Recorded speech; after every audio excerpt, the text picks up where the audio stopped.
Welcome to another edition of Seasonal Rot Showcase, the show that I don't have the attention span to update on a regular basis because the notion of talking about a cheap Nickelodeon web cartoon is just too alluring. Today, we have ourselves a doozy. This video, we're going to be looking at Voltron Legendary Defender, a show with one of the most infamous cases of seasonal rot in recent history. Based on the popular anime from the 80s, Voltron Legendary Defender is the most recent reimagining of the franchise and far and away the most well-known. Much like its past iterations, the series focuses on a group of young people who are chosen to pilot the legendary mecha warrior Voltron and fight against the Galra Empire. Created by Joaquim Dos Santos and Lauren Montgomery, best known for their work on Avatar: The Last Airbender and The Legend of Korra, Voltron would take cues from both series, having a similar anime-esque style, an ambitious, mature, large-scale story, and a balance of great action and strong comedy. Initially, Voltron Legendary Defender was one of the most loved cartoons of the 2010s, attracting a very sizable, compassionate fanbase that never acted up in any way. Not one bit. This, in turn, would make the show's sharp decline in quality all the more painful and shocking. Now, before we get into that, I want to take a minute to talk about my history with Voltron. That being, I have none. I didn't watch Voltron Legendary Defender as it was airing, nor have I ever engaged with any of the previous iterations of the franchise. I'm not sure why, but the show just never caught my eye, with my interest in checking it out only getting lower due to the backlash against the later seasons, as well as the infamous reputation of its fanbase. This is actually a first for Seasonal Rot Showcase, as unlike previous installments where I covered shows I genuinely loved that I initially had no idea would end up seeing a decline in quality, I seeked out Voltron specifically to determine if it was Seasonal Rot Showcase material. While I went in knowing about the show's reputation and the controversy surrounding it, I knew very little about what actually happened in the show itself, beyond the queerbaiting and Lotor dying in the end. Spoilers for a show that ended 6 years ago. Needless to say, it made for a unique viewing experience. As for my thoughts on the show itself, well, the first 2 seasons were good, but I wasn't really blown away like so many other people were. I mean, I didn't have any serious problems with them, but for whatever reason, Voltron just didn't quite click with me. I can't help but think that experiencing this show for the first time, years after it ended, knowing full well that things were going to go downhill, might have preemptively tainted my views on the show. It was also harder for me to get into it, since I watched She-Ra and the Princesses of Power prior to this show, another DreamWorks reboot of a beloved 80s cartoon with a similar tone and art style, and it was just better than Voltron Legendary Defender in pretty much every way, save for the animation. God, why I wouldn't give for She-Ra to have Voltron's animation budget. Season 3 is generally considered to be the point where the show's quality started to take a hit, and yeah, kind of, but not by that much in my opinion. There were some weird decisions that I didn't vibe with, like having Keith spending most of the second third of the show separated from Team Voltron, as well as the really dumb, really convoluted Shiro clone storyline. However, we also got the introduction of Lotor, who was a really engaging antagonist that made the conflict with the Galra Empire quite a bit more interesting. That is, until the final few episodes of Season 6, where the show just took this really bizarre turn that just left me utterly baffled in the worst way possible. A feeling that would carry over into the rest of my watch of Voltron. Which leads us to Seasons 7 and 8, the final third of the show, and what's unanimously considered to be the absolute nadir of Voltron. Watching these final 2 seasons was quite possibly the most surreal television viewing experience I've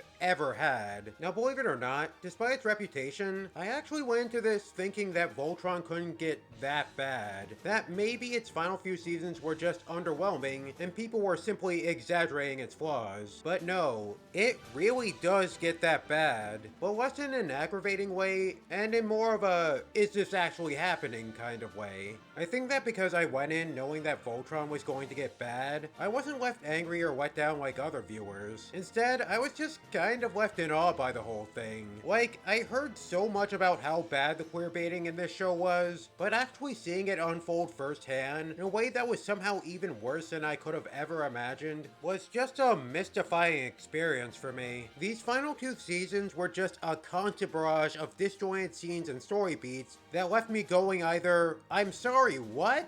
How did we get here? Or, who thought this was a remotely good idea? By the time I reached the end, I knew that I found the perfect show to cover on Seasonal Rot Showcase, because the final third of Voltron Legendary Defender is one of the most fascinatingly incoherent pieces of television that I've ever watched. Once again, I'll be dividing my thoughts into 3 main issues. However, unlike in previous videos, all 3 of these problems actually serve as extensions of my main criticism of the show. That being that it genuinely doesn't feel like the writers had much of a plan going into Voltron, and that they were just making the story up as they went along. Fans of the show definitely know what I'm talking about. As for those of you who don't, I think that a good place to start would be talking about problem number 1, the villains. Admittedly, even in its early seasons, Voltron always struggled a bit with writing its villains. The Galar Empire as an antagonistic group just never really did all that much for me, with one very notable exception. The show's initial big bad, Zarkon, is a perfectly serviceable main villain. He's an imposing enough figure with a pretty cool design. It's just that, as a character, Zarkon doesn't have much going on beyond being a typical evil alien overlord. Granted, he has a pretty decent backstory, but it also isn't anything that I haven't seen before in other shows. I feel like Zarkon pre-Quintessence poisoning would have made for a significantly more engaging antagonist, with the well-intentioned extremist characterization he had being a lot more interesting than him just losing his mind and becoming pure evil because of Quintessence. Gee, I sure hope that doesn't become a problem again. However, despite not being an amazing villain, he was still more than serviceable enough, and the writing for him was perfectly solid from start to finish. After Zarkon's dealt with, Season 3 introduces Prince Lotor, who's quite easily the show's best antagonist. He's suave, intelligent, charismatic, and generally wants to work with Team Voltron to protect the universe, while also being willing to do some seriously messed up stuff in order to achieve his goals. Lotor is just a really good, really well written villain. At least up until the last few episodes of Season 6. You see, it's revealed that, surprise surprise, Lotor is evil and has been harvesting Altian's quintessence for the greater good. And shortly after Aurora calls him out on his crap when they meet again following the reveal, Lotor just completely loses his mind and basically becomes an entirely different character. Apparently, the time he spent in the quintessence dimension altered his mind, even though he seemed pretty sane literally minutes prior. Like, he literally goes from calm and rational to this raving lunatic boasting about how he'll destroy Voltron and the Galar Empire the second Aurora compares Lotor to his father. Like, I get that's a sore spot for him, but the way that it immediately caused him to go full supervillain feels so abrupt and clumsy when it really didn't need to be. I want to harness the power of the quintessence field to better the universe, just like I said. Nothing has changed. A few minutes later... I'm going to start a new Altea, an Altea that will never know of Princess Allura or King Alfor, nor will they know of the Lions of Voltron. All they'll know is me, their great leader! Boy, that escalated quickly. Voltron had so much time to build up to Lotor going completely nuts. They could have shown him gradually becoming more violent and erratic as the show progressed. Him killing his blind wizard general lady could have been the first sign that Lotor was slipping, with his increasingly cruel, callous behavior driving his generals to defect, causing him to go even further off the deep end. It initially seems like that's the direction they were going with the generals, but as it turns out, Axa, Lotor's second in command, just pretended to defect as a part of his master plan, and I guess the other generals just don't care that Lotor killed their comrade anymore, because they're perfectly okay with being on his side again, before defecting for real in the very next episode, which just kind of makes me wonder what the point even was in the fake defection. Also, the show just completely forgets about Lotor killing one of his generals. You'd think that this would at least be a little bit important, but it turned out to be completely pointless and entirely inconsequential to Lotor's descent into madness. Okay, so this is really lame, but considering how the show, up until this point, portrayed Lotor as this genuine, well-intentioned extremist, it stands to reason that he'll come back and return to his senses, either going back to being this ruthless, charismatic manipulator, or getting a redemption of some sort. I mean, there's no way that's the note Lotor goes out on. They wouldn't just take this character they were building up as this sympathetic, morally complex anti-villain, then decide at the last second, no, he's just an irredeemable monster, and kill him off. guess what ends up happening to him? My god, I was so sure that Lotor would come back and remain a major character. I was seriously sitting through season 7, waiting patiently for Lotor's grand return until 4 episodes in when I thought to myself, oh god, did they kill Lotor? And sure enough, apart from flashbacks, a hallucination, and alternate reality bullcrap, Lotor never comes back. Why? Lotor was the one really good villain in this show. Why would you have him go out like that? He was doing so much for Voltron, and they just threw him away. What makes the writing for Lotor so much more frustrating is that the show can't seem to make up its mind as to whether or not we're meant to sympathize with Lotor, and if so, to what degree. For most of Voltron's second third, it seems like he's meant to be a tragic, well-intentioned figure, only for the back end of season 6 to completely undermine the work the narrative put into humanizing Lotor and turn him into this homicidal madman we're meant to see as total scum. Then, the final third of the show goes back to humanizing him and portraying his downfall as more of a tragedy, but also that he was just completely beyond reason or redemption, which I have a very difficult time buying, since again, Lotor spends most of the series as this pretty reasonable, albeit very morally sketchy character, until his sudden heel turn in the second to last episode of season 6. Man, this show just does Lotor so dirty. Voltron really was onto something good with him, but they just completely blew it in the end. Okay, so as much as it sucks that they fumbled the bag with Lotor, maybe his replacement will be at least half as interesting. Oh, look, the opposite happened. Who would have guessed? For whatever reason, Voltron decided that for season 7, they'd follow up Lotor with Sendak. You know, Sendak. He was a villain in like a few season 1 episodes before seemingly dying. He came back in season 5 and ultimately didn't do all that much, but now he's the villain. For some reason. This is just a really weird decision. I mean, he was one of several Galra commanders vying for control of the Empire, so I guess this development isn't completely out of nowhere, but the show just doesn't do enough to really build up to Sendak being this season's big bad. And even if it did, that wouldn't change how utterly forgettable of a villain he is. Sendak doesn't have anything in the way of personality or screen presence, and despite the sheer level of devastation that he brought onto Earth, he doesn't feel like a personal threat to Team Voltron, which seriously dragged down any sort of intrigue that season's conflict could have had. It feels like the only reason why Sendak's even here is that the writers for some reason wanted to save Hagar for the final season, and this loser was the only other villain they had left. I'm sorry, but this man just gives off mad filler villain vibes. Finally, we have Hagar, or Hanerva as it were, who makes perfect sense as the final villain given her prominence and importance to the show's lore. So points to Voltron Legendary Defender for having the good sense to not make some one-dimensional, lame, unimportant character no one ever cared about the show's final boss. Wait, why am I giving Voltron props for this? No show would be stupid enough to do something like, oh. That said, despite being a pretty effective, imposing villain with this mystique to her in the previous seasons, Honerva's writing in season 8 really isn't great. So after regaining her memories of her family, and discovering that Lotor is dead, Honerva's big plan is to manipulate the surviving Alteans into helping her create a gateway to a reality where she's happy and her family's alive, despite doing so meaning destroying all realities in the process.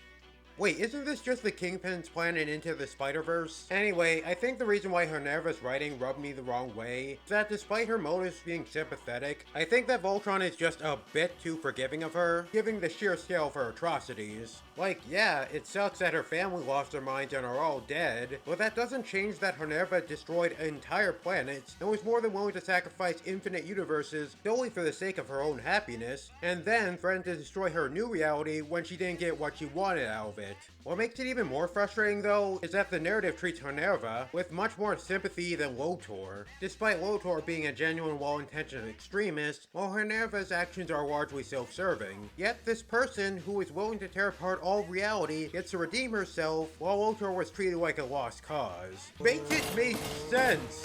What kind of hackneyed show would just have a character do such awful crap, then suddenly decide that they're redeemable at the last second and have the hero forgive her? Oh.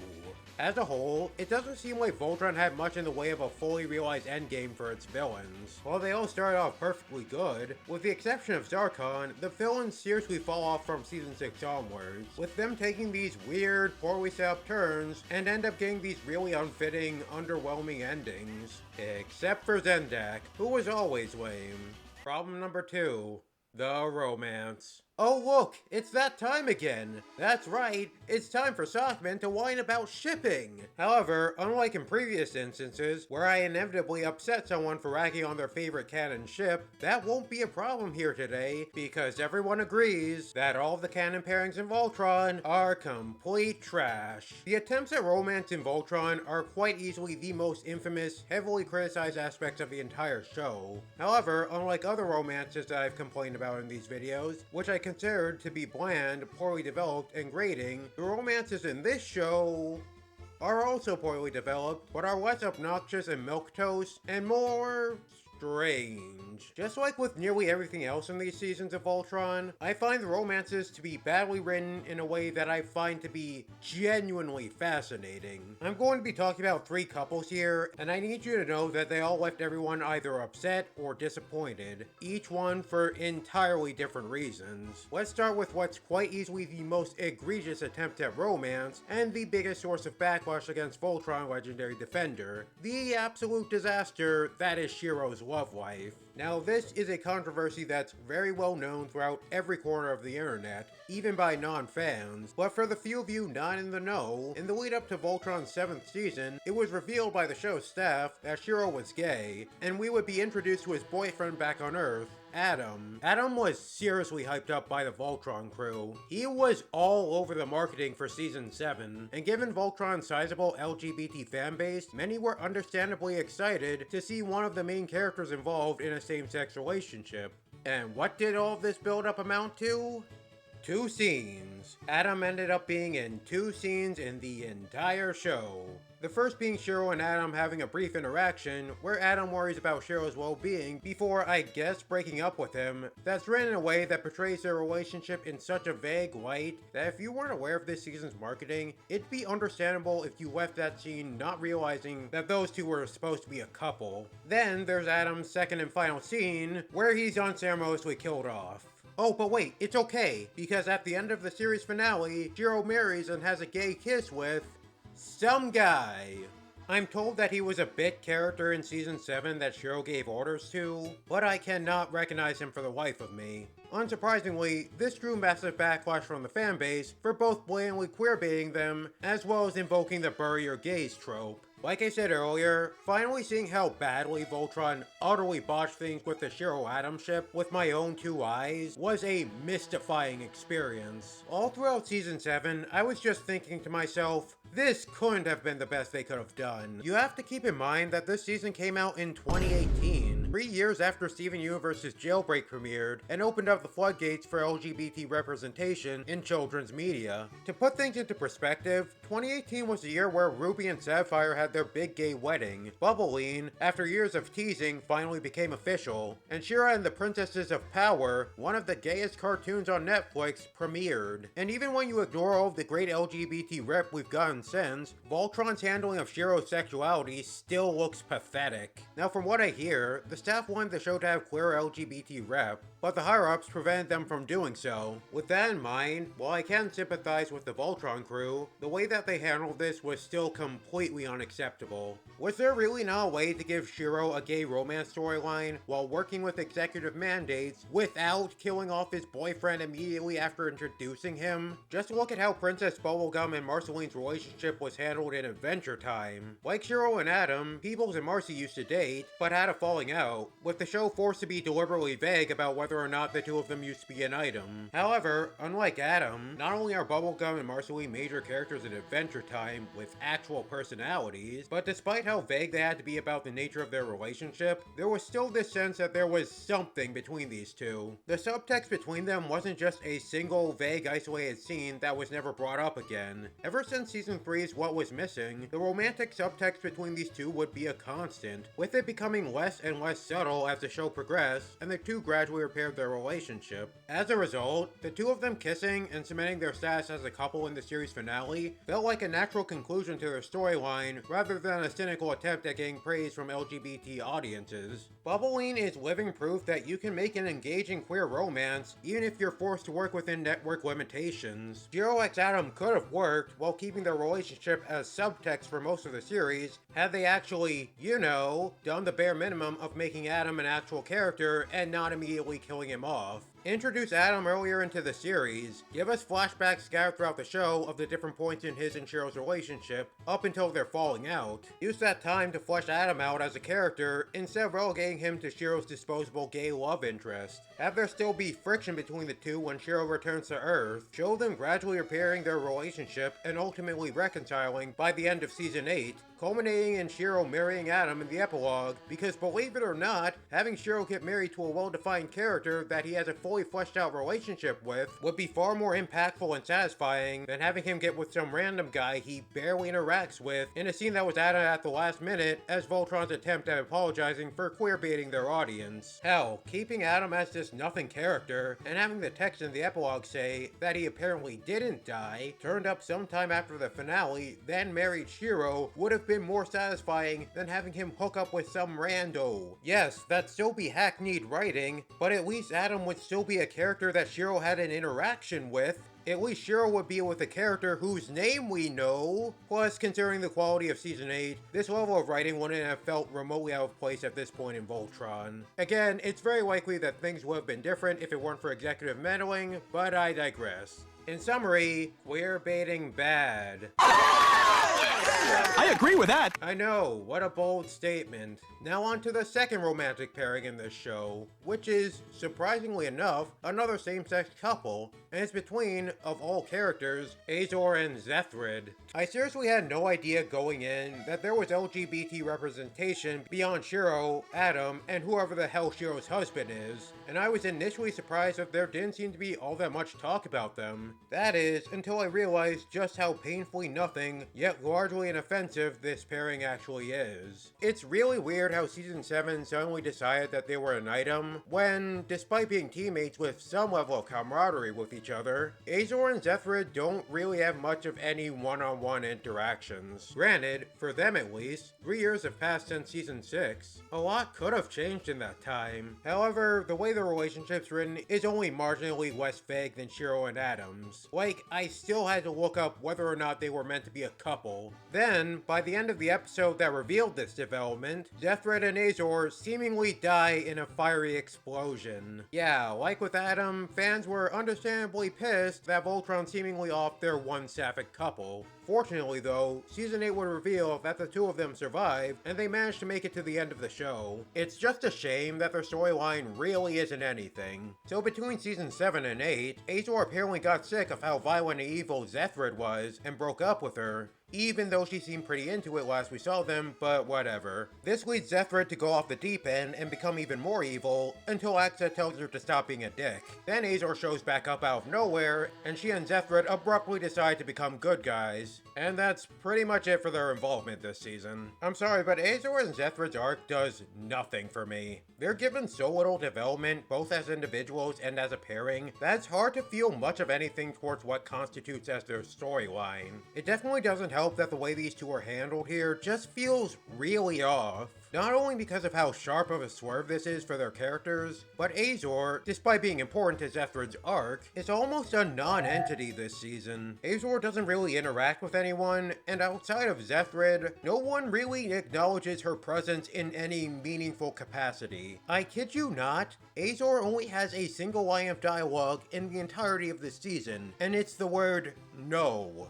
What is happening here? Apparently, the reason why the writing for them is so weird here is because Azor and Zethrid were originally supposed to get killed off. The initial plan was to have Azor not survive the explosion in Season 7, while Zethrid would return in Season 8, only to die trying to avenge Azor. However, after Season 7 faced massive backlash for killing off Adam, the writers figured that doing the whole bury your gays thing to the only other gay couple in the show was a really bad idea. Now, even though I kind of figured that something like this happened behind the scenes, scenes. I was still shocked to learn that the writers had to be told that killing off 3 of the show's 4 LGBTQ characters, 5 if you count this glorified cutout, was a really bad idea. How does this happen in the late 2010s? Anyways, Azor x Zephyrin makes me feel absolutely nothing. The development between them is almost non-existent, writing is only slightly less vague about their status as a couple, and nothing interesting is really done with them. Now, I fully understand that I've talked for way too long about the relationship between these two unimportant side characters that not many people seem to care about, myself included, but I feel like this was necessary in order to emphasize just how bad the LGBT rep in Voltron is. That being said, it still leagues better than Shiro x Adam. At least Zephyrin and Azor are both actual characters with personalities, at least they share more than a single scene together, at least they had the basic decency to not follow through with killing one or both of them off, at least they didn't act like their relationship was going to be way more important to the series than it actually was. So congratulations, Voltron, you succeeded in doing the absolute bare minimum for this one gay couple. Yay, woohoo, alright, I knew you could do it, hooray, yeah, woo! Finally, we have a pairing that, while not a questionably written same-sex couple, still ended up being extremely infamous in the Voltron fanbase. That being... Actually, before I go into this, I want to share a brief little anecdote from during my initial watch of the earlier episodes. Now, you need to understand that I still had a very limited knowledge of what happens in Voltron, and when I reached Season 2, I was under the impression that the show's endgame couple would be Alora and Keith. At this point in the show, I didn't really care for Keith that much, and if I'm being honest, I'm still largely indifferent towards him, but I was really digging this Lance guy. He was funny. Then I thought to myself, wouldn't it be funny if Aurora ended up with Lance? This kind, refined princess getting together with this goofball Casanova wannabe? That'd make for a fun pairing.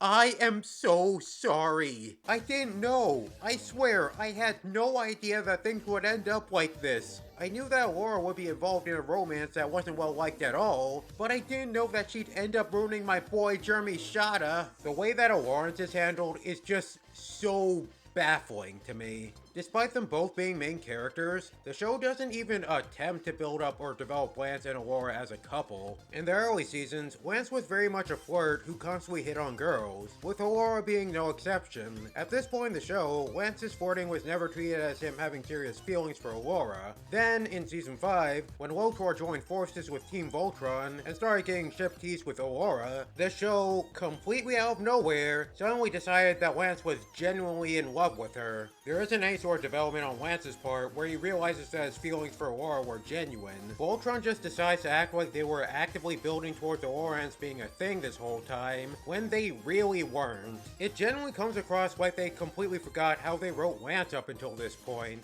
Speaking of which, oh dear god, would this pairing hurt Lance as a character. From Season 5 onwards, when he isn't being comic relief, Lance's entire character would revolve almost exclusively around Aurora, and not much else. Lance slowly becoming nothing more than Aurora's satellite love interest was yet another thing about Voltron that just left me mystified. As I've emphasized numerous times already, I went into Voltron mostly blind. However, I knew that Lance was far and away the most popular character in the show. This led me to assume that he had a compelling character arc of some sort, but honestly, Lance might be the paladin given the least interesting things to do. Which is weird because it's Lance! Everyone loves Lance. Why does the second half of this show give him nothing to do? What makes this relationship all the weirder is that Aurora never shows any signs of being romantically interested in Lance until late Season 7 when, I kid you not, it looks like she's about to admit her feelings for him.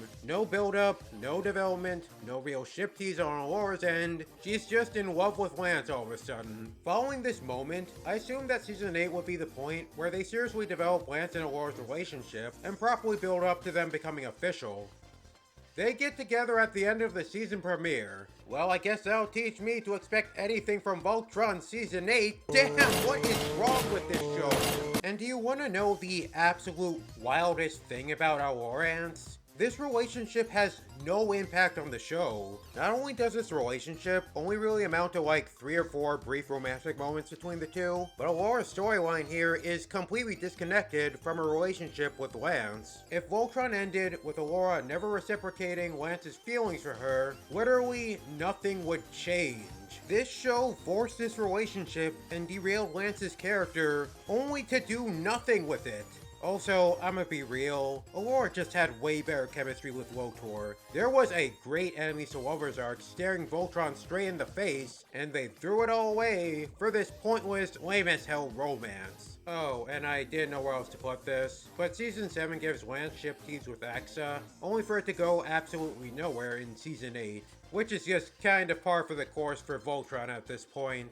The romances in Voltron, I think, are a perfect encapsulation of how unfocused and disjointed this show's final few seasons are. These are all pairings that feel like they were just haphazardly thrown into the show without any sort of thought or care, simply for the sake of it. And I cannot imagine there being any shippers in the fanbase who are remotely happy with how Voltron handled any of its couples, especially when they failed to put the spotlight on what's quite easily the most popular ship in the fandom. Hunk X Shay. Seriously, why'd you do my boy Hunk dirty like this? We could have had something here. Problem number 3. The finale. As I was writing this script, the 36th season of The Simpsons recently premiered with an episode all about lambasting generic, overly schmaltzy, hollow television finales. Which is funny, because Voltron Legendary Defender has to have one of the most generic, nothing cartoon finales I've ever seen. Not only is this finale weirdly underwhelming, but it doesn't do a single thing that I haven't seen done way better in other television finales. Okay, so what exactly happens here? Well, Team Voltron and Minerva have a forgettable CG mech fight until they end up in this white void that's supposed to be the collective consciousness of all realities. I don't know, just go with it. So the stakes are high. All reality is about to end. How does Voltron resolve this? Well, Alora reminds Minerva that she used to be a good person using mind powers, I think? I'm pretty sure Alora never had those, but okay. And Minerva immediately decides that she doesn't want to be evil anymore. Sure, okay, why not? Why start making sense now? Then Alora explains that she and Minerva can something the quintessence in order to fix reality, but it'll also kill them for some reason? I'm sorry, what? Look, like I said earlier, Alora dying in the end was one of the very few things that I knew about Voltron Legendary Defender going in, but I figured that they'd at least do something to build up to this sacrifice. You know, like a good finale would? The way this show springs this on you is just so awkward and off. The way this is executed makes it genuinely feel like they had Alora sacrifice herself in the end, not because they thought that was the most logical conclusion to her story, but because this is a finale and we need something bittersweet like a sacrifice or something in order to tug at the audience's heartstrings. And look, I'm not gonna stand here and say that the scene didn't get me at least a tiny bit emotional, but even as I was watching, I recognized full well how unearned and emotionally manipulative this sacrifice was. Also, Voltron, are you sure that killing off the one black girl in the cast is a good idea? Do you actually not see the unfortunate implications behind doing this? You sure that having the Lions sacrifice themselves wouldn't make way more sense thematically and give this moment a stronger sense of finality? No? Okay then, fine. Go off, I guess. What the hell do I know? Man, it's so weird how played straight and clumsy this sacrifice is, when She-Ra would actively deconstruct and subvert the heroic sacrifice trope in its final season. Now that there was a show that ended on a high note, and yet another reason why She-Ra basically invalidates any real reason to ever turn to Voltron. This video is in no way helping to quell the She-Ra Voltron fandom rivalry. Oh, and some other stuff happens too, I think. Lance gets those Altean face marks for some reason. So I guess he's Altean now? How? Why? I don't know. The show never explains. It's just a thing that happened. Also, Altea's back somehow? Again, I don't know. I'm pretty sure this was the point where Voltron gave up on trying to make sense. The remainder of the finale is seeing Team Voltron all get their perfect happy endings, save for Aurora obviously, and this just did nothing for me. Maybe it's because of how baffled and exhausted I was by everything that Season 8 threw at me, but I just couldn't find it in me to feel anything seeing these characters that I've watched grow/regress across 78 episodes achieve their dreams. Except for Hunk's ending. I kinda felt something in that instance, but that's solely because I'm pretty sure I'm the only person on the planet whose favorite character is Hunk. Leave a comment down below if you too reside in the Hunk bunk. I don't know, is that anything?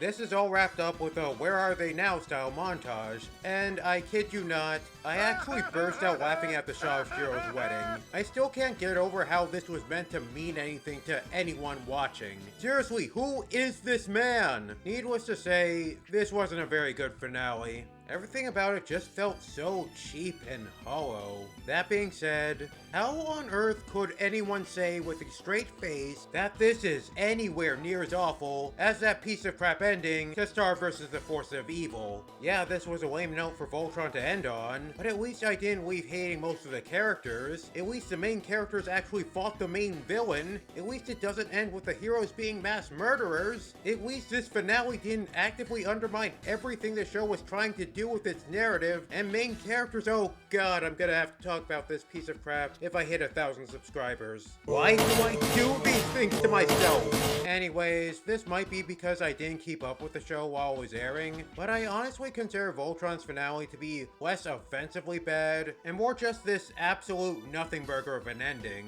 Just like with nearly everything else in Voltron Legendary Defender, I left the series finale less mad and disappointed, and more baffled trying to wrap my head around the nonsense I just watched. Again, it's a pretty bad finale, but less in a I completely regret ever wasting my time with this show way, and more in a oh what I wouldn't give to be a fly on the wall when they were writing this mess kind of way. The aftermath. To say that Voltron's final few seasons were controversial would be the understatement of the century. Whether it be because of the queerbaiting, the bizarre story decisions, or their favorite ship not being made canon, absolutely no one was happy with the direction the show would end up taking. Season 8 was especially reviled for how poorly it handled the characters and relationships, as well as for its utterly baffling conclusion. Unfortunately for Voltron Legendary Defender, the controversies and backlash towards its later seasons would end up defining its online reputation. Nowadays, pretty much all discussion surrounding Voltron revolves around either its gradual decline in quality, the poor LGBT rep, or the volatile behavior of some of its fans, completely overshadowing any and all praise people had for its first 2 seasons, which is the absolute worst case scenario for any show discussed here on Seasonal Rot Showcase. Now, according to Alora's voice actress, Kimberly Brooks, there were early plans to make a Voltron Legendary Defender movie. Said movie would have apparently taken place sometime after the events of the series finale and focused on an older Lance, as well as see Alora's return. However, this movie never made it past the early writing stages before getting completely shelved as a result of DreamWorks Animation signing an exclusivity deal with Hulu, ending their current contract with Netflix, and stuffing out any chances of this continuity ever getting a follow-up. As if things weren't rough enough for Voltron, the series is also set to be removed from Netflix this December as a result of Netflix's contract with DreamWorks Animation saying that they lose the exclusivity rights of DreamWorks shows 6 years after their conclusion, because apparently streaming just can't not be complicated. Oh man, that means She-Ra and Kipo are going to be gone by 2026. As of this recording, there's still no say as to whether or not it'll find a new home in the NBC Universal-owned Peacock streaming service, better known as the streaming service with the TED Show, and literally nothing else of value. Following Voltron Legendary Defender's end, Joaquin Dos Santos and Lauren Montgomery would continue to find work in the animation industry, with the former helping to direct hit film Spider-Man Across the Spider-Verse, while the latter will be returning to the Avatar franchise to direct its upcoming theatrical film, Avatar Lost Realm. As for the Voltron franchise at large, given how much of a cornerstone in pop culture it is, it's almost a guarantee that we'll see another iteration of this property sometime in the future. In fact, the live-action Voltron movie that there have been talks of for nearly 2 decades will apparently start filming sometime this fall, under the direction of Rawson Marshall Thurber, director of Dodgeball and Underdog Story, and a bunch of other crap no one really cared about, and will be distributed by Amazon MGM. Final thoughts. While I'm sure that many of you watching would have loved for me to deem Seasons 7 and 8 of Voltron Legendary Defender as this unholy abomination, but if I'm being honest, I didn't entirely hate it. Like, queerbaiting aside, Season 7 was more of a mixed bag than outright bad, and despite Season 8's poor quality, it did at least have a couple of episodes I enjoyed. And unlike the other shows I've covered so far in this video series, I personally never reached a point with Voltron where I felt outright annoyed watching it, save for how they botched Lotor's character. Although this is definitely because I already went in knowing about most of the worst things that go down in that show, save for, again, how dirty they did Lotor. As I've been saying all throughout this video, seeing basically every absurdly awful thing I've heard about Voltron for years now actually unfold for myself was mind-boggling to the point of being almost entertaining. Again though, if I followed Voltron from the start and was fully invested in it, I'd probably be singing a much different tune right now. Now this all begs the question, why did Voltron turn out the way it did? Some people have blamed Voltron's declining quality on the head writer, Tim Hendrick, leaving the show after Season 6 to work on Fast and Furious Spy Racers, resulting in the final 26 episodes heading in a different direction than what he had planned. However, there's no information as to what his original plans for Voltron were, so it's hard to say just how different things would be if he stayed, especially when the series started to show its tracks as early as Season 3.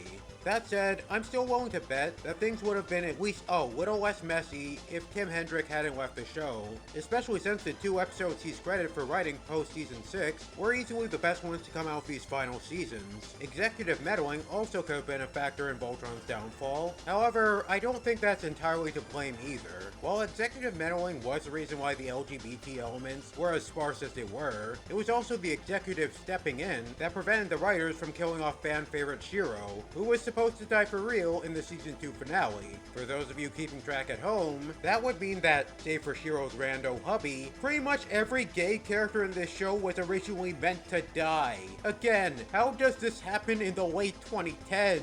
It's very much a situation where executive meddling harmed Voltron in some ways, but also helped it in others. Regardless of the reason why, Voltron Legendary Defender would end up becoming an unfocused mess that never seemed to have a firm grasp as to where exactly it was heading, resulting in a final season that was an absolutely incomprehensible clusterfuck. Regardless, it still made for an incredibly memorable experience, and I honestly don't regret finally watching it. And that was another installment of Seasonal Rot Showcase. What were your thoughts on Voltron? Where were you when Shiro married some random guy? Seriously, if anyone watched the series finale before it spread like wildfire on the internet, please tell me your experience with it. I desperately need to know. Feel free to discuss in the comments below if you like. Maybe even consider subscribing if you want to hear more of me rambling on about bad seasons of cartoons. Or don't, because I really don't want to watch Star vs. Season 4 again. Yet the likelihood that I'll have to is growing more likely as I slowly get closer to the big 1K milestone. Why do you people have to be so damn supportive?